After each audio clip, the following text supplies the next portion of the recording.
ಓ ಅಂದಗಾತಿ, ನಿನ್ನ ಅಂದದ ಗುಟ್ಟೇನು? ನಾನೇ ಅಂದ, ನಾನೇ ಚಂದ ಅನ್ನೋ ನಿನ್ನ ಅಂದ ಇರುವುದು ನಿನ್ನ ದೇಹಕ್ಕ ಅಥವಾ ಮನಸ್ಸಿಗ, ಇಲ್ಲ ವಯಸ್ಸಿಗ? ಅಂದ ಬಲ್ಲನೇನು ಅಂದದ ದೇಹ? ವಯಸ್ಸಾದ ಮೇಲೆ ಉಳಿಯುವುದೇನು ವಯಸ್ಸಿನ ಅಂದ? ಅರಿಯದವರು ಬಲ್ಲರೇನು ನಿನ್ನ ಮನಸ್ಸಿನ ಅಂದ? ದೇಹದ ಅಂದ ಅಂಧನಿಗೆ ಕಾಣದಿದ್ದಾಗ ಸಾವಿರ ಅಂದದ ಸಾಧನಗಳ ಬಳಕೆ ಏಕೆ?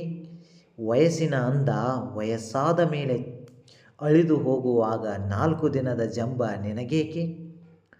ಮನಸ್ಸಿನ ಅಂದ ಮನದೊಳಗಿದ್ದರೆ ಚಂದ, ಅರಿಯದವರ ಮುಂದೆ ತೋರುವ ಬಯಕೆ ಏಕೆ?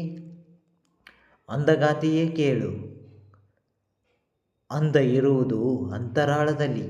ಅದನ್ನು ಪ್ರೀತಿ, ಸ್ನೇಹ, ವಿಶ್ವಾಸ, ಸಹಾಯದಿಂದ ತೋರು ನೀ ಜಗಕ್ಕೆ ಹೊರತು ನಿನ್ನ ವಯ್ಯಾರದ ನಡಿಗೆ, ಚಂದದ ಉಡುಗೆ, ಸಾವಿರ ಬಣ್ಣಗಳ ಕೊಡುಗೆ ಮೂಲಕ ಅಲ್ಲ.